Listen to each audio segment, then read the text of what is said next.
तो एपिसोड 30 के स्टार्टिंग में हमें दिखाया जाता है कि मास्टर डू बोल रहे होते हैं कि मैं तुम लोग को एक चांस देता हूँ, जल्दी से इस बंदे को मार दो और मेरे सामने घुटने पे बैठ के मुझसे भीख मांगो, शायद मैं तुम लोग को छोड़ दूंगा, वरना अगर मैं इस यहाँ से जिंदा अपने फैमिली में चला गया तो मैं तुम सभी पूरी तरह खत्म कर दूंगा और तुम्हारी तीनों फैमिली की जितनी भी फीमेल लड़कियां होंगी उन सभी को अपनी नौकरानी बनाकर रखूंगा। वैसे भी तुम्हारे जैसे लोग मेरे सामने एक चींटी के समान है, क्योंकि मैंने आज तक लगभग हजारों लोगों को मौत के घाट उतारा है। जिसके बाद येचन बोलने लगता है कि अगर आज मैंने तुम्हें यहाँ से जाने दिया पता नहीं कितनी मासूम जाने चली जाएंगी। जिसपे यहाँ पे दिखाया जाता है कि मास्टर डू येचन से काफी डरने लगता है और उसे बोलता है कि तुम ऐसा नहीं कर सकते, अगर तुम ऐसा करते हो तो मेरी दो फैमिली पूरे जुआनियन सिटी को नहीं छोड़ेगी। जिसपे येचन के इशारा करने पे वो मोटा लड़का अपना स्वॉर्ड येचन को दे देता है और उसके बाद हमें दिखाया जाता है कि ली फैटियाज बोल रहे होते हैं यंग मास्टर डू, जैसा कि आपने कहा कि अगर आप यहाँ से जिंदा वापस चले जाओगे तो हमारे तीनों फैमिली की जितनी भी लड़कियां हैं आप उनको सर्वेंट बनाकर रखे। जिसपे उसके बाद हमें दिखाया जाता है कि लेन पैट्रियाज बोल रहे होते कि अगर ये काम येचन नहीं करते तो ये मैं अपनी हाथों से करूंगा। फिर वहाँ पे येचन को आके सभी लोग रोकने लगते हैं तो येचन बोलता है कि इसने खुद ही अपने मुंह से स्वीकारा है कि इसने लगभग हजारों जाने लिए, तो आखिरकार मैं इसे जिंदा कैसे छोड़ सकता हूँ।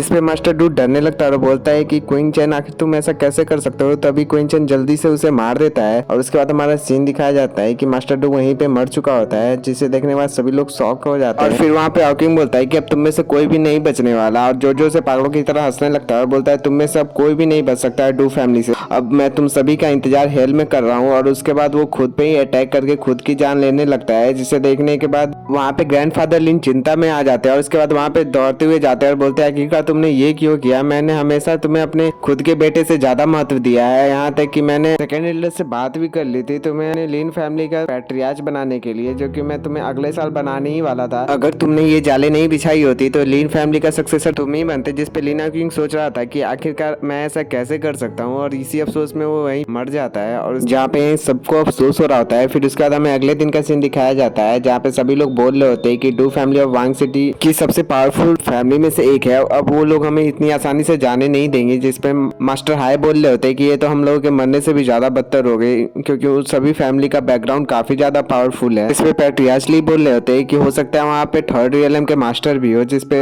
ग्रैंडफादर लिन बोल रहे होते हैं कि मास्टर क्वीन अगर आपके पास कोई सॉल्यूशन है तो बताएं। तो जिसपे क्वीन एचन बोलता है कि अगर हमें उन लोगों का सामना करना है तो पहले हमें अपनी खुद की पावर को बढ़ाना होगा और मैं तीनों फैमिली को सजेस्ट करना चाहता हूँ कि हम तीनों को एक साथ मिलकर काम करना होगा, जिसमें कि ये फैमिली ऑक्शन हाउस को संभालेगी, ली फैमिली शॉप को संभालेंगे और ली फैमिली यहाँ के लोगों के प्रोटेक्ट करेंगे। मैंने सुना था कि पास्ट में तीनों फैमिली एक साथ थी, जो कि कुछ आपसी मामलों के कारण तीनों फैमिली बट गई थी, लेकिन अब वो समय आ गया है कि हम सभी को एक साथ मिलकर काम करना चाहिए। इससे हमारी भी सिटी काफी ज्यादा पावरफुल हो जाएगी और हमें सिर्फ जुआन यूनिवर्सिटी तक ही नहीं सोचना चाहिए, जुआन यूनिवर्सिटी के बाहर भी एक दुनिया है। जिसपे कि पैट्रियार्च बोल रहे होते हैं कि मास्टर लीन का जो ये आइडिया है हम सभी फैमिली के लिए काफी ज्यादा मददगार साबित होगी। जहाँ पे ग्रैंडफादर लिन भी बोल रहे होते हैं कि क्वीन एचन हमारी फैमिली के सेवियर है, तो मैं हमेशा उनकी बात को ध्यान में रखूंगा और मैं अपनी पूरी मदद करूंगा उनकी मदद करने के लिए। जहाँ पे ये फैमिली का मोटा लड़का भी बोल रहा होता है कि मैं भी ब्रदर येचन पे पूरी तरह से बिलीव करता हूँ और मैं खुद को पावरफुल बनाऊंगा। जिसके बाद येचन बोलता है कि हम सभी को एक साथ मिलकर काम करना चाहिए, जिससे हम सभी की पावर जल्दी बढ़ेगी। और कल मैं ब्लैक डायमंड फर्स्ट में जा रहा हूँ अपनी पावर को बढ़ाने के लिए, जो कि डू फैमिली से लड़ने में मेरी मदद करेगी। फिर रात का सीन दिखाया जाता है जहाँ पे येचन के पास प्रिंसेस ली आई होती है और वहाँ पे खड़ी होती है। जिसके बाद येचन बोलता है कि बाहर क्यों खड़ी हो, अंदर अंदर आ जाओ। फिर उसके बाद प्रिंसेस ली येचन के पास आती है और बोलती है कि ब्रदर येचन मैं, तभी वहाँ पे प्रिंसेस मीहू भी आ जाती है और उसके बाद वो दोनों एक दूसरे को देखकर चौंक जाते हैं। जहाँ पे येचन बोलता है प्लीज मीहू आना, आप अंदर आ जाइए। ऊपर से येचन अपने मन में सोचता है कि ये काफी अच्छा हुआ कि ये दोनों यहाँ भी आ गए, लेकिन ये काफी बुरा भी है। फिर उसके बाद प्रिंसेस ली बोलती है कि ब्रदर येचन ब्लैक डायमंड फर्स्ट में काफी सारे मॉन्स्टर है, तो वहाँ पे बहुत ज्यादा खतरा है, तो अपना ध्यान रखिएगा। उसके बाद प्रिंसेस मीहू बोलती है कि अगर ज्यादा खतरा हुआ तो तुम यहाँ पे भाग के चले आना, तुम पे कोई नहीं हंसेगा, तुम हमारे लीन फैमिली के हीरो हो, तो तुम्हें अपने सर पे इतना बोझ लेके चलने की कोई जरूरत नहीं है। जिसपे येचन बोलता है कि मैं जरूर से सेफ लौटूंगा। जिसपे दोनों प्रिंसेस बोलती है कि फिर ठीक है, तुम आराम करो, हम लोग यहाँ से जाते हैं। जिसके बाद येचन अपने मन में सोचता है कि मुझे माफ करना, मेरी जो जर्नी है सिर्फ तियानलियान किंगडम या फिर इस छोटे से जुआनियन सिटी तक ही सीमित नहीं है। उसके बाद हमें अगले दिन का सुबह का सीन दिखाया जाता है जहाँ पे सभी येचन को गुड बाय बोलने आए थे। जहाँ पे प्रिंसेस ली बोलती है कि ब्रदर येचन अपना ध्यान रखना। उसके बाद प्रिंसेस मीहू बोलती है हम सभी लोग तुम्हारे लौटने तक का इंतजार करेंगे। उसके बाद सभी लोग वहाँ मास्टर क्वीन को बाय करते हैं। उसके बाद क्वीन यहाँ से चला जाता है और इसी के साथ हमारा ये एपिसोड यहीं पे समाप्त हो जाता है। और हमें अगले एपिसोड के स्टार्टिंग में दिखाया जाता है जहाँ पे येचन एक पहाड़ के ऊपर खड़ा होता है और सोच रहा होता है कि अगर मैं पिछले लाइफ में यहाँ से नीचे के साइड नहीं गिरा होता तो मुझे पता ही नहीं चलता कि इस माउंटेन के अंदर स्पिरिचुअल मिल्क भरा पड़ा है। उसके बाद येचन पीछे घूम के पेड़ में रस्सी बांधने लगता है, क्योंकि उसका जो अभी कल्टीवेशन लेवल था यानी मार्शल पावर वो काफी ज्यादा कम था और उसे उसी को बढ़ाने के लिए वो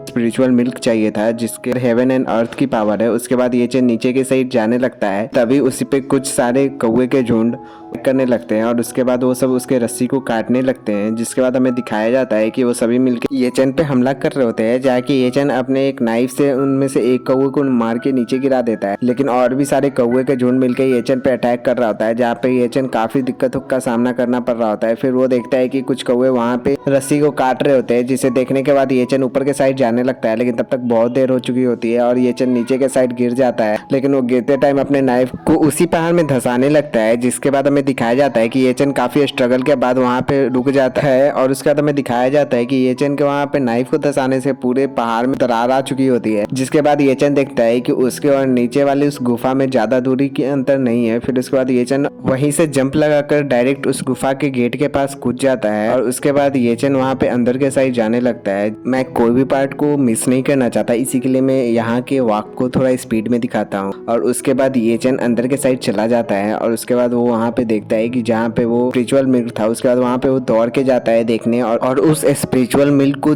लेने। लेकिन जब येचन वहाँ पे जाता है तो वो बोलता है आखिरकार मैंने इसे ढूंढ लिया, लेकिन वो शॉक हो जाता है ये जानकर कि वहाँ पे स्पिरिचुअल मिल्क है ही नहीं। तो वो बोलता है कि आखिरकार मैं यहाँ आने में इतना देर कैसे कर सकता हूँ। तभी वहाँ पे एक स्नेक मॉन्स्टर को दिखाया जाता है जो कि येचन के साइड ही आ जाता है उसका आवाज सुनने के बाद, जो कि येचन के एकदम पीछे ही खड़ा होता है, जहाँ पे येचन को दिखाया जाता है कि वो उसी मिल्क को चेक कर रहा होता है। तभी उसे एहसास होता है कि उसके पीछे कोई है, लेकिन तब तक बहुत देर हो चुका होता है। वो स्नेक येचन पे अटैक कर देता है। तो येचन उस स्नेक को देखने के बाद बोलता है ये तो एक सेकेंड रेक डेमोनिक बीस्ट है जो कि रेड रॉक स्नेक है। उसके बाद वो स्नेक येचन पे दोबारा अटैक करके येचन को काफी दूर फेंक देता है, जहाँ पे येचन उसके बाद अपने उस डैगर में अपने स्पिरिचुअल पावर को ऐड कर उस स्नेक के ऊपर चढ़ जाता है और उसी डैगर से पूरे स्नेक के ऊपर एक लाइन खींच देता है। लेकिन येचन ये देखकर शॉक हो जाता है कि स्नेक का जो खाल था वो काफी ज्यादा मजबूत था। उसके बाद वो स्नेक अपने पॉइजन से येचन पे अटैक करने लगता है। के बाद येचन बोलता है कि लगता है यही स्नेक है जो कि वो स्पिरिचुअल मिल्क को कंज्यूम कर लिया होगा। जिसके बाद हमें दिखाया जाता है कि वो स्नेक येचन पे अटैक कर रहा होता है अपने वेनम से यानी पॉइजन से, जहाँ पे येचन बाहर की ओर भाग रहा होता है। लेकिन उसके बाद हमें दिखाया जाता है कि वो स्नेक येचन को अपने पूंछ से पकड़ लेता है, जिसके बाद येचन अपने एक पील की मदद से उस स्नेक के ऊपर अटैक कर देता है, जिससे कि वो उस स्नेक के चंगुल से बच जाता है। और उसके बाद येचन सोचता है कि अच्छा हुआ कि मैं अपने साथ हुआंग डान लेके आया जो कि इस तरह के मॉन्स्टर्स और स्नेक के ऊपर काफी कारगर है। उसके बाद वहाँ पे तबाही होने लगती है, जिसे देखने के बाद येचन वहाँ पे एक गुफा के अंदर भाग जाता है, जिसका पीछा वो स्नेक भी करने लगता है। लेकिन वो स्नेक उस छोटे से गुफा के थ्रू अंदर के साइड नहीं जा पा रहा होता है, लेकिन वो येचन को अपनी जीभ से पकड़ लेता है, जिसे देखने के बाद येचन अपने उसी डैगर से उसके उस जीभ को काट देता है और उसके बाद वो अंदर चला जाता है, जहाँ पे हमें दिखाया जाता है कि वो स्नेक भी काफी ज्यादा तड़प रहा होता है। लेकिन वो अपनी पूरी कोशिश करने के बाद वो भी उस सुरंग से अंदर की ओर चला जाता है। और इसी के साथ हमारा ये एपिसोड यहीं पे समाप्त हो जाता है। हाँ, मैं जानता हूँ कि ये एपिसोड छोटा था, लेकिन इसमें मैं कुछ नहीं कर सकता क्योंकि ये ऑफिशियली इतना ही था। तो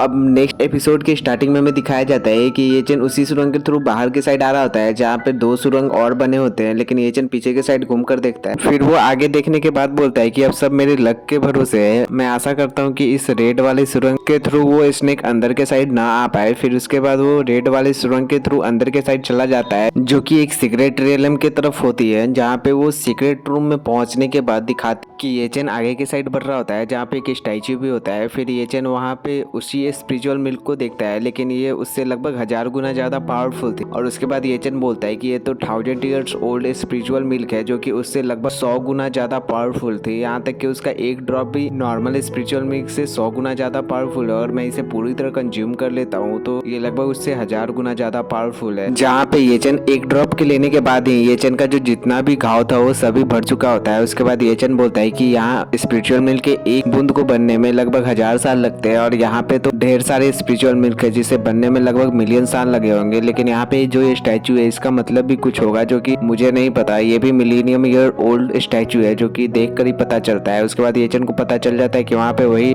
रेड स्टोन स्नेक आ चुका होता है, जिसे देखने के बाद येचन बोलता है कि ये काफी बुरा हुआ। उसके बाद येचन बोलता है कि चलो अब तुम आ गए हो तो आखिरकार तुमसे निपट ही लेते हैं। उसके बाद येचन उसके सर पे अटैक करके आगे के साइड चला जाता है, जिसके बाद उस स्नेक से गलती से उस स्टैचू पे दरार हो जाता है, जिसके बाद हमें दिखाया जाता है कि उस स्टैचू से रोशनी निकल रही हो, जिसके ऑरा प्रेशर से ही वो स्नेक वहीं पे मर जाता है। और उसके बाद येचन को दिखाया जाता है जो कि बोलता है कि इसने यहाँ के पीछे जाल को ट्रिगर कर दिया। उसके बाद हमें दिखाया जाता है कि उसी स्टैचू से एक स्पिरिचुअल बीस्ट बाहर की साइड निकल के आया जाता है, जिसे देखने के बाद येचन बोलता है कि क्या यही उस एंशिएंट मिथिकल बीस्ट का अवशेष है। इसके बाद वो एंशिएंट बीस्ट उस स्नेक का जो स्पिरिचुअल पावर था उसे कंज्यूम कर लेता है, जिसे देखने के बाद येचन बोलता है कि ये काफी भयानक पावर है, अब इसे मैं ज्यादा देर तक होल्ड नहीं कर सकता।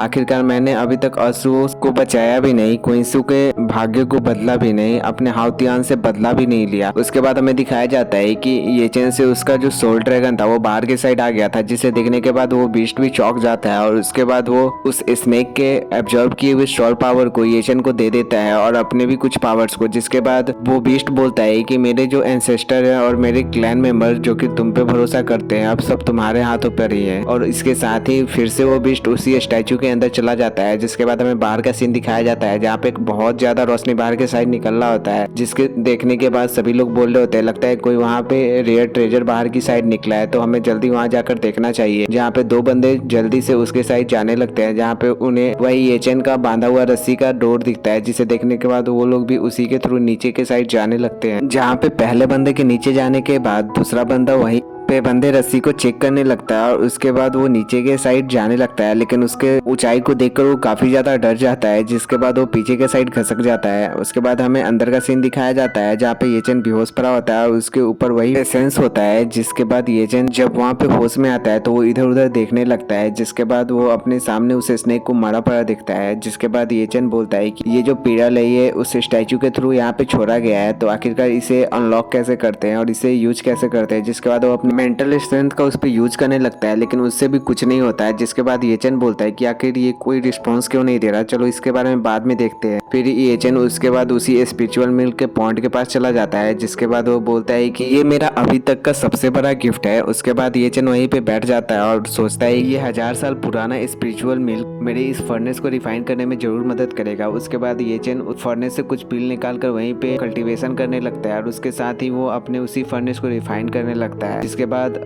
आज का एपिसोड यहीं पे समाप्त हो जाता है। अगर आपको वीडियो पसंद आया तो प्लीज वीडियो को लाइक करना, चैनल को सब्सक्राइब करना और एक प्यारा सा कमेंट कर देना। थोड़ा साउंड में प्रॉब्लम आ रहा होगा तो इसके लिए मैनेज कर लेना, फोन से रिकॉर्डिंग करने में यही थोड़ी सी प्रॉब्लम आती है। आशा करूंगा कि नेक्स्ट टाइम से ऐसा ना हो। तो इतना प्यार और सपोर्ट दिखाने के लिए शुक्रिया। राधे राधे।